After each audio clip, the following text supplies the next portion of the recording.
os problemas aqui, mas eu reiniciei o tablet e deu tudo certo. Continuando, então, a correção do simulado. Questão de número 41, a gente tem aqui um homem de 62 anos procura pronto-socorro com dor abdominal intensa, em quadrante inferior esquerdo. Ele está com febre de 38,5 e constipação há 3 dias. Refere náuseas leves e perda de apetite. Ao exame físico, apresenta sensibilização localizada no quadrante inferior esquerdo, o mesmo local da dor. Defesa muscular discreta, sem sinais de peritonite difusa. O hemograma está com leucocitose de 14.000 e a tomografia de abdômen evidenciou um espessamento da parede colônica sigmoideana com infiltração da gordura pericólica, sem abscesso ou perfuração. Então, esse paciente, ele está com um quadro de quê, né?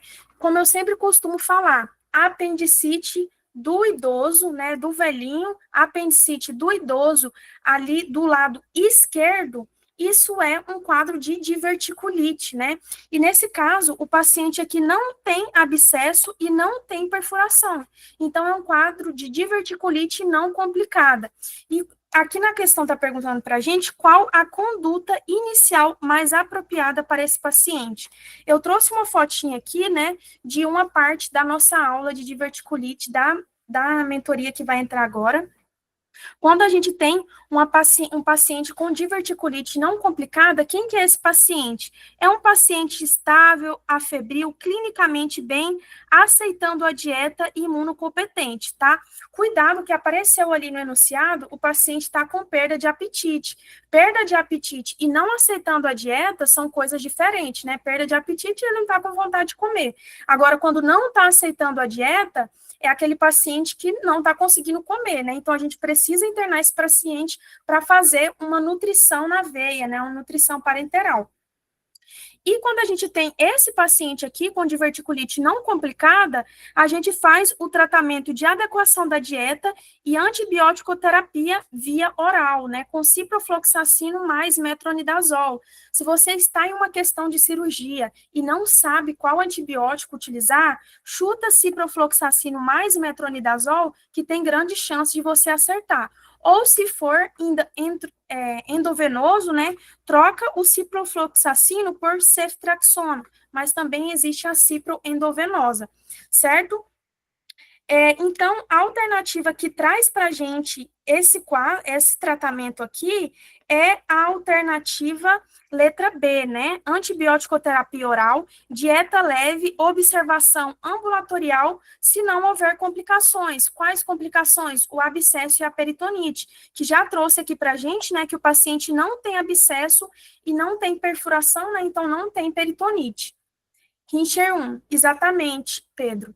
Na verdade, esse paciente tem Rincher 0, tá? Toma cuidado, porque Rincher 1, quando a gente fala, desculpa, não é Rincher 1, não. Esse paciente tem Rincher 0. Quando a gente fala de Rincher 1, é um paciente com abscesso pericólico mesentérico, tá? Então, já é uma complicação. Rincher 1 já tem complicação.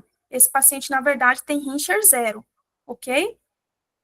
Gente, teve muita gente que marcou a alternativa aqui, mais de 30% marcou a alternativa C, que fala hospitalização obrigatória. Como a gente acabou de falar, né, nem sempre, se o paciente estiver estável, sem complicações, sem comorbidades, não precisa internar. Então, esse paciente Rincher 0, né, sem complicações, a gente manda ele para casa e faz antibiótico-terapia via oral.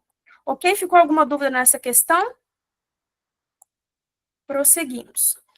A gente tem agora aqui uma menina de 5 anos de idade, ela foi levada ao pronto-socorro pelos pais, após sofrer uma queda de patinete. Os pais relatam que no momento da queda a criança estava sem capacete e bateu a cabeça. Na entrada do pronto-socorro, a criança encontrava-se irritada, um pouco sonolenta e com algumas escoriações. Durante a avaliação, a menina apresentou episódios de vômitos, uma menina de 5 anos. que pergunta aqui? Com base nessa situação hipotética, assinale a alternativa que apresenta a conduta adequada para esse caso. Eu trouxe aqui também para a gente revisar um pouco o TCE na infância, né? Aqui no caso, a gente tem uma conduta para crianças menor a 2 anos e outra conduta para maior a 2 anos. Quando a gente tem um Glasgow, como a menina tem 5 anos, né? Então a gente vai levar em conta a maior a 2 anos. Quando a gente tem um Glasgow igual a 14 ou outros sinais de alteração do estado mental, essa paciente tem isso, tem, né? Lá falou que ela está irritada, que ela está sonolenta, então a gente já considera que essa paciente tem alteração do estado mental. Se a resposta for sim, a gente faz uma tomografia. Sim, mais de 2 vômitos, vômitos no plural, né? A gente vai ver aqui. Aí, se a resposta for não, nesse caso aqui, já independente do vômito, a gente já vai indicar a tomografia para essa paciente. Mas se caso a resposta para essas perguntinhas que a gente acabou de fazer fosse não, aí a gente ia fazer outras perguntas. Perda de consciência, história de vômitos, vômitos no plural, né? Porque um vômito não indica tomografia, mecanismo de grave de trauma ou cefaleia grave. Se a resposta for sim, a gente vai fazer observação versus tomografia. Então, a gente vai observar esse paciente por um tempo. E se a resposta não, tomografia não recomendada. Mas, independente do vômito, essa paciente apresenta alteração no estado mental. Então, já é indicativo de tomografia de imediato, certo? O que traz aqui para a gente? A letra A, alta hospitalar? Não, né? Letra B, retorno em 48 horas? Também não. Encaminhamento para neurocirurgia de urgência? Também não. Eu preciso fazer a tomografia nesse paciente, né, para ver se tem alguma alteração ali e se vai ou não precisar de neurocirurgia. E a letra D, que é o nosso gabarito, solicitar tomografia de crânio para avaliar possíveis lesões intracranianas. Esse é o gabarito. Butler, Guaxinim, exatamente. Isso mesmo, Pedro. Toma cuidado, tá, para não confundir os indicativos de tomografia em crianças e em adultos, tá? Porque se for em adultos, Glasgow igual a 14, a gente ainda não solicita, tá? Agora, depois do criança, a gente já considera TCE moderado, Glasgow igual a 14. Agora, no adulto, Glasgow 14, 15 ainda é leve, tá bom? Por isso que eu coloquei, que vocês devem ter observado aqui, que eu acabei excluindo já, mas ali é igual a 14, né? Não é menor que 14 como nos adultos, certo? Prosseguimos. Questão de número 28. A gente tem uma gestante aqui, de 28 semanas e ela é RH negativo, olha o perigo, né? D negativo com parceiro RH positivo. Então, essa paciente, ela tem risco de aloimunização, né? Ela tem o RH negativo e o parceiro dela é RH positivo. Ela nunca recebeu imunoglobulina anti-D em gestações anteriores e apresenta anticorpos anti-D não detectáveis. Que bom, né? Que ela apresenta. Vocês podem observar em algumas questões isso daqui mencionar como cumbis indireto, tá bom, gente? É a mesma coisa. E a maioria das questões fala a respeito do cumbis indireto. Quando a gente tem cumbis indireto negativo ou não detectável, quer dizer que essa paciente não sofreu aloimunização, certo? Então, isso é a melhor das hipóteses. No momento, segundo as diretrizes do Ministério da Saúde do Brasil, qual a conduta é mais adequada para prevenir a imunização materna e suas complicações no feto? Então, se essa paciente não tem, ali apresenta os anticorpos anti-D, né, eu tenho que fazer a imunoglobulina anti-D para essa paciente, porque ela tem risco de ter aloimunização materna. E quais são os casos que eu faço a administração da imunoglobulina? Aqui, ó, na letra B, trouxe para a gente, né? A gente vai administrar essa imunoglobulina anti-D de forma profilática entre 28 e 32 semanas de gestação e após qualquer evento potencial de hemorragia materno-fetal. tá? Então, é exatamente isso, gente. Quando a gente tem uma gestante que ela tem risco de ter aloimunização, a gente faz a administração dessa imunoglobulina. E ela pode ser administrada em 3 momentos, tá? Esse daqui é obrigatório para todas as gestantes com... Sim, Pedro, vamos chegar lá. Esse daqui é obrigatório para todas as gestantes RH negativo. Se o parceiro for RH positivo, todas as gestantes vão receber essa profilaxia, né, entre a 28ª e a 32ª semana de gestação, ela vai receber o anti-D, certo? E, por exemplo, a paciente teve algum evento potencial de hemorragia materno-fetal. A paciente teve um quadro de sangramento por placenta prévia. Então, eu tenho esse risco de ter contato com o sangue materno com o sangue fetal. Então, o que eu vou fazer? Nesse momento, eu também vou fazer a imunoglobulina anti-D. Só que aí não é para todas, né? É somente para aquelas pacientes que teve esse contato, né? Esse evento ali que possa ter o risco de ter feito essa relação, né, do sangue do bebê com o sangue materno. Então, a gente faz a profilaxia também até 72 horas após o evento, né, que é o evento de risco. E como o Pedro Henrique falou, muito bem observado, Pedro, após o parto, se o bebê for RH positivo, se a mãe é RH negativo, o que a gente faz após o parto? Dosa a tipagem sanguínea do bebê. Se esse bebê nascer RH positivo, o que a gente faz? Repete a dose, tá? Até 72 horas após o parto. Ah, não, Isabela, o bebê nasceu RH negativo, não precisa fazer nada, tá? Muito bem lembrado e observado, Pedro. Alguma dúvida nessa questão aqui? Deixa eu ver aqui, essa daqui eu acho que a maioria das pessoas acertaram, né? Não teve muitas dúvidas aqui, não. Que bom, 96 pessoas acertaram, excelente. Certo? Próxima questão de número 44. A atenção primária à saúde, a APS, é considerada o ponto de entrada preferencial do sistema de saúde, garantindo cuidado integral, contínuo e centrado na pessoa.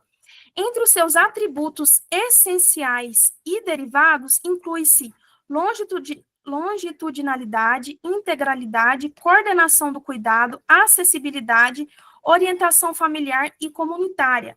Um município deseja avaliar o serviço da APS. O local está cumprindo seus atributos essenciais. Um dos indicadores observado é a capacidade da equipe de acompanhar o paciente ao longo do tempo, mesmo em diferentes episódios de saúde, mantendo a continuidade no cuidado.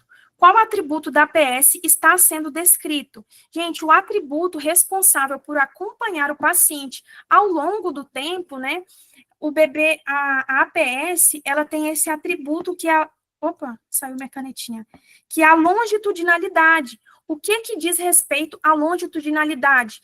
Não importa, se você é bebê até idoso, você vai ser acompanhado ali na sua APS durante toda a sua vida, né? Esse é o atributo da longitudinalidade.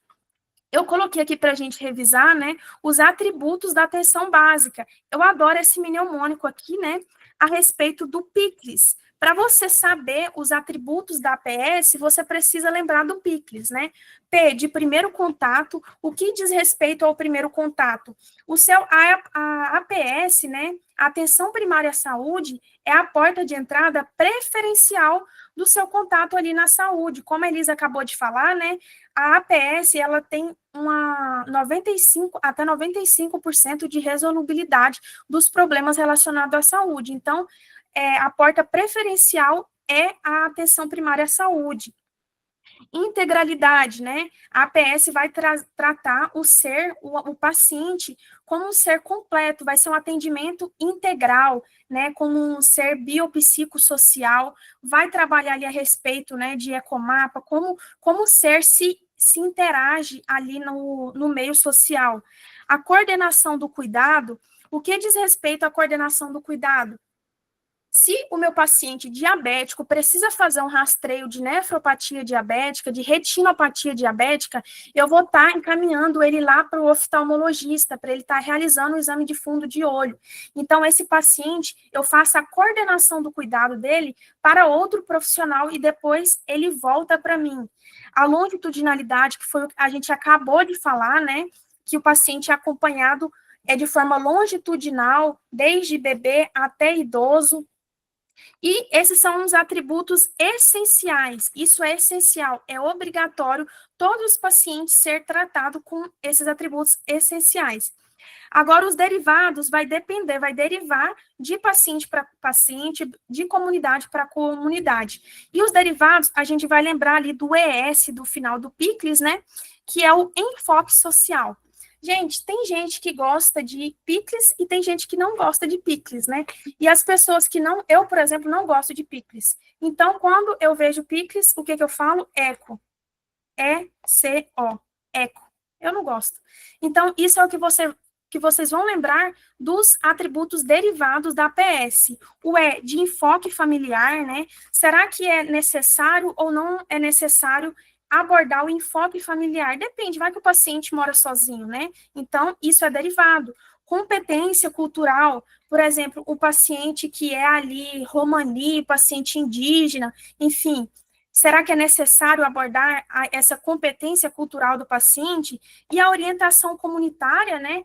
Onde que o ser está inserido, fazer essa abordagem ali de todo o bairro, de toda a comunidade, também é derivado, vai depender de paciente para paciente, certo? Então, esses são os atributos da atenção primária. O que vocês precisam para lembrar é o Picles e o ECO, certo? E já revisamos esse tema também. Prosseguimos. Ficou alguma dúvida nessa questão, gente? Eu adoro esse mnemônico aqui.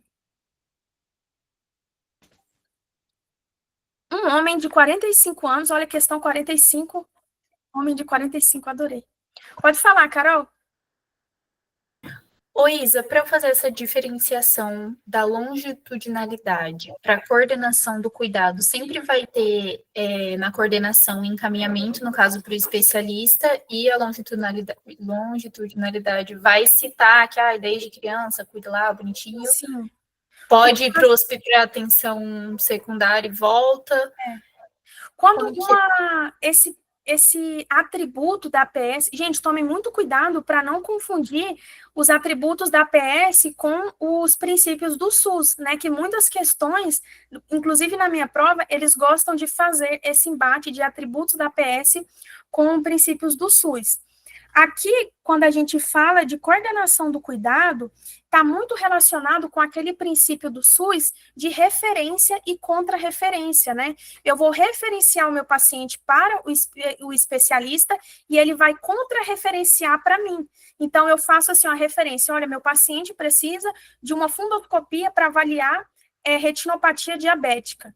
Aí o referencio para o oftalmologista. Aí o oftalmologista vai lá e faz a contra-referência. E manda lá tudo que ficou. Deixa eu ver aqui se essa questão. Mas agora ficou claro, gente, por que não é coordenação do cuidado?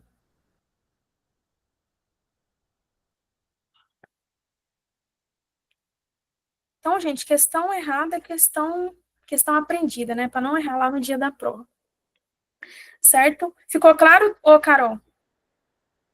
Ficou, eu acertei essa, mas eu sempre fico em dúvida, tipo assim, cara, para coordenação do cuidado, porque a pessoa querendo não tá coordenando aquilo ali para sair tudo certo. A longitudinalidade eu sempre gravei que faz muito tempo que a pessoa faz acompanhamento o tempo todo ali, então é a longa distância, né, longo tempo. Mas aí eu fiquei, qual será para eu se tem alguma coisinha que chave ali, entendeu? Para diferenciar um do outro. Lembra desse princípio do SUS, né, da referência e contra-referência. Mas ótima pergunta, Carol. Acho que já esclareceu a dúvida de outras pessoas aí também, que eu acho que poderia ter tido essa dúvida. Certo? Prosseguimos então, gente. Questão de número 45. A gente tem um homem aqui de 45 anos, olha que legal. Apresenta dor intensa, calor e edema no joelho direito há 24 horas, associada à febre de 38,8. Refere artrite prévia degenerativa no mesmo joelho. Ao exame, a limitação importante da amplitude de movimento e derrame articular. Laboratórios mostram leucocitose elevada, PCR elevada, e a artrocentese mostra líquido sinovial turvo com 85 mil células predominantemente polimorfonucleares. Então, o que é isso daqui, gente? Isso daqui é uma artrite séptica, né? Séptica. E tem um líquido ali purulento. E o que a gente faz a respeito desse paciente? Acho que é isso que está perguntando, né? Cadê? Qual a conduta inicial mais adequada? A conduta inicial é iniciar antibiótico oral de amplo espectro e alta hospitalar? O que vocês acham? É isso daqui? Letra B, aspiração articular seriada e antibiótico-terapia endovenosa? Letra C, apenas analgesia e observação ambulatorial, pois a artrite pode ser autolimitada? Ou letra D, administração de corticosteroide para reduzir corticosteroide intraarticular para reduzir inflamação? Exatamente, Pedro. Esse paciente aqui, por que a gente vai fazer essa aspiração articular, tá? Porque o paciente também está com um derrame articular. Então, frente a um derrame articular, a gente precisa fazer essa aspiração seriada, né, para diminuir ali o derrame articular desse paciente. É um líquido purulento. Tem que fazer a aspiração seriada. Então, a gente fica com essa alternativa aqui B, aspiração seriada e antibiótico-terapia endovenosa. Quando a gente está frente a uma artrite séptica, tem que ser antibiótico-terapia endovenosa, tá? Porque aqui a gente vai fazer ou vancomicina, tá? Vancomicina, ou esqueci o nome agora do antibiótico, oxacilina, tá? Para artrite séptica não gonocóxica, né, porque não trouxe nenhuma informação ali que faz eu pensar na artrite séptica não gonocóxica, eu faço ou vancomicina ou oxacilina. E esse antibiótico tem que ser de forma endovenosa, tá? E ainda mais porque o paciente tem um derrame articular, eu preciso fazer essa aspiração articular seriada. A letra A diz aqui antibiótico oral, não é isso. Apenas analgesia não, o paciente tem uma infecção, eu tenho que tratar com antibiótico, e por isso não é a letra D também. E se não tivesse derrame, só antibiótico, Alane. Aí antibiótico terapia endovenosa também. O paciente tem uma infecção bacteriana, né? Prosseguindo. Um homem de 30 anos sofre acidente de trânsito e é trazido ao pronto-socorro com dor difusa abdominal e sinais de instabilidade hemodinâmica. Sofreu um acidente, né? A pressão dele está baixíssima, a frequência respiratória está elevada, ao exame apresenta abdômen distendido, sensível à palpação, com sinais de defesa difusa. E ele fez o FAST e revelou líquido livre intraperitoneal. Qual a conduta? Gente, quando a gente tem um paciente com hipotensão e relacionada ao trauma, o paciente está com choque hemorrágico até que se prove o contrário. E esse paciente fez um FAST, né, e já mostrou que ele tem líquido livre. E o que a gente deve fazer? Solicitar tomografia computadorizada de abdômen antes de qualquer intervenção? Letra B, iniciar apenas hidratação e observação clínica, aguardando a evolução? Que evolução, gente? Se esse paciente a gente não fizer nada, ele vai evoluir para a morte, né? Então, claro que não. Letra C, laparotomia exploradora de emergência, considerando a instabilidade hemodinâmica e suspeita de hemorragia intraabdominal, ou letra D, administração de antibiótico profilático e alta hospitalar. Se eu fazer alta para esse paciente, alta celestial, né? Então, a gente ficou aqui com a letra C. A maioria das pessoas, eu acho que acertou essa questão. Deixa eu ver aqui, questão de número 46. A maioria das pessoas acertou essa questão, acho que foi uma questão relativamente fácil, né? Laparotomia exploradora de emergência, porque esse paciente está com choque hemorrágico abdominal, né? Um abdômen agudo hemorrágico também. Letra A, solicitar tomografia, não vou mandar um paciente instável para tomografia, nunca, gente, nunca. Paciente instável para tomografia, nunca. Né? O paciente vai, se ele já está instável e vai para a tomografia, ele vai morrer lá dentro. Para ser a paciente estável. Exatamente, Joas. Exatamente. Ótima observação. Se o paciente tivesse estável hemodinamicamente, eu poderia fazer a letra A, tá? Letra B, iniciar apenas hidratação e observação, como a gente já falou. Quer falar, Mari? Enfim, o FAST já não entra como se fosse uma tomografia, um exame já, tipo de rastrear para poder fazer cirurgia? Eu não consegui escutar muito bem. O Você pode... FAST, Sim, ele entraria como uma tomografia, já para mim dar diagnóstico? sim. O FAST, né, quando a gente tem uma estabilidade, ele é a preferência. A instabilidade, ele é a preferência. Sim, é a ultrassonografia ali à beira-leito. Quando a gente fala de FAST abdominal, ele é a ultrassonografia à beira-leito, né? O paciente está ali no leito e a gente faz a ultrassonografia à beira-leito. Isso que é o FAST. Quando a gente tem um paciente instável, ele é o exame diagnóstico preferencial. Agora, se o paciente está estável, aí eu envio ele para a tomografia. Certo? Ficou claro, Mari? Obrigado, prof. Não sei se eu entendi muito bem a sua pergunta, mas vamos lá. Questão de número 47. Vocês estão escutando minha cachorra aqui? Que tá... Sem nada a referir anteriormente, lactente de 8 meses dá entrada no serviço de emergência com quadro de vômitos, urticária e angioedema ocular bilateral, iniciados imediatamente após a ingestão de ovo cozido. A criança encontra-se eutrófica, sem histórico de outras condições patológicas, e vem sendo amamentada pelo seio materno, sem qualquer restrição alimentar da nutrição, acho que é. Administrada adrenalina intramuscular com resolução dos sintomas e mantida em observação por algumas horas. Em relação às recomendações, assinale no momento da alta, assinale a alternativa correta. Letra A. Esse paciente tem contraindicação à aplicação da vacina contra a febre amarela? Nesse momento, sim, né, gente? A vacina da febre amarela, ela contém derivados do ovo, né? Ela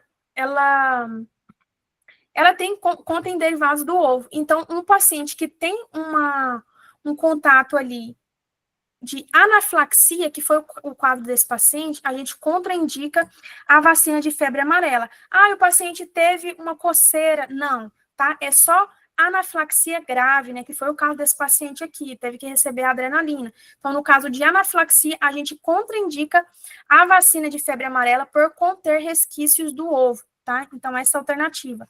Letra B. A baixa idade contraindica a realização de testes para avaliação de IgE específica para o ovo, que deve ser completamente excluído da dieta? Não tem nada a ver a baixa idade com isso, né? Letra C. O diagnóstico deve ser necessariamente confirmado por meio de teste de provocação oral? Claro que não, o diagnóstico já está confirmado, né? O paciente comeu ovo e teve anafilaxia, o diagnóstico já está confirmado. Se eu fizer um teste de provocação oral, esse paciente vai ter uma nova anafilaxia, né? E a gente não quer isso.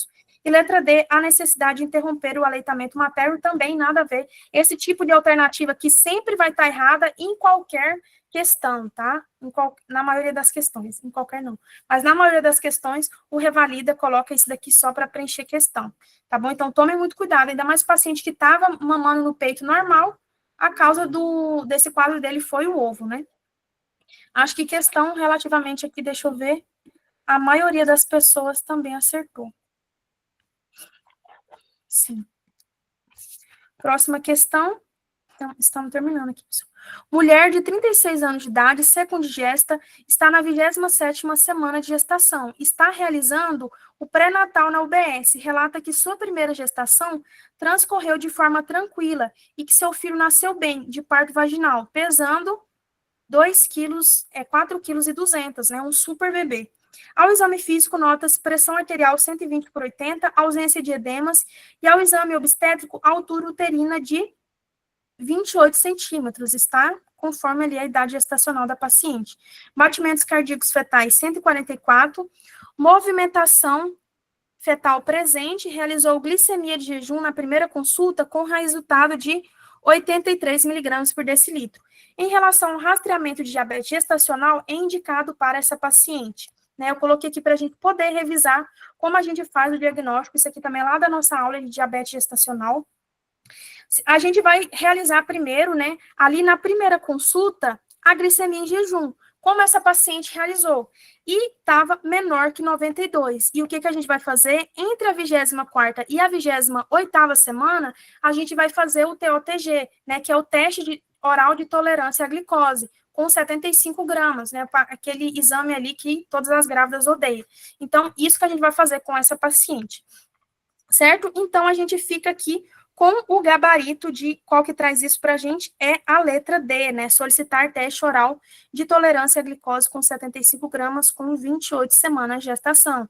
Poderia ter ficado melhor se tivesse colocado aqui entre 24 e 28 semanas de gestação, certo? Se eu não me engano, essa alternativa aqui foi anulada, né? Deixa eu ver aqui. Não, tá certo. É isso mesmo, a maioria das pessoas acertaram. Qual que foi a outra questão que foi anulada? Não foi essa, não. Essa no gabarito estava a letra B, doutor. Ah, estava a letra B, né? Por isso que ela foi anulada. Então, por isso. A letra B fala aqui o que pra gente? Repetir glicemia de jejum com 28 semanas e, caso seja normal, refazer o exame com 34 semanas. Não, isso está errado, tá? Uma coisa, gente, que o Ministério da Saúde fala que em situações que a mulher não é possível fazer o TOTG, ela pode repetir a glicemia em jejum, tá? O exame preferencial é o TOTG. Ai, mas não tem. Ela vai deixar de rastrear? Não, ela faz ali a glicemia em jejum, certo? Pode falar, Elisa. Uma observaçãozinha também sobre essa coisa de rastreio de diabetes versus poder ou não fazer, é a paciente que tem antecedente de cirurgia bariátrica. Porque paciente que tem previamente feito uma cirurgia bariátrica, se a gente der um teste de tolerância oral para glicose, a gente vai estar propositalmente causando uma síndrome de dumping. Então, paciente que engravida e tem antecedente de cirurgia bariátrica, o rastreio é sempre feito com glicemia em jejum. Não faz teste oral de tolerância à glicose, tá?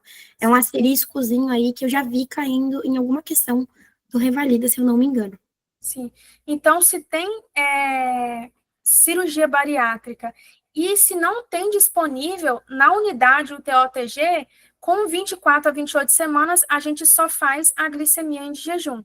Isso, Pedro, foi a alternativa, ficou a resposta D mesmo, né? Solicitar o teste de tolerância oral à glicose com 28 semanas. Penúltima questão, adolescente de 16 anos, de 16 anos de idade, vai à consulta ginecológica buscando orientação. Relata estar namorando há 3 meses, nunca teve atividade sexual, mas pretende começar a ter relações sexuais com o namorado em alguns meses. Considerando a literatura mais recente, qual medida teria maior impacto na prevenção das lesões induzidas pelo papiloma vírus humano, né, o HPV, esse aqui é o HPV, para a paciente em questão, incluindo o câncer de colo uterino. Letra A, iniciar desde já o rastreamento do Papa Nicolau. Gente, essa paciente aqui, ela já tem indicação de rastreio do Papa Nicolau. Letra B, investigação, aplicação da vacina contra HPV. Letra C, encaminhá-la para o Centro de Referência em Atendimento aos Adolescentes. Ou letra D, acionar os responsáveis legais sobre o início das relações sexuais.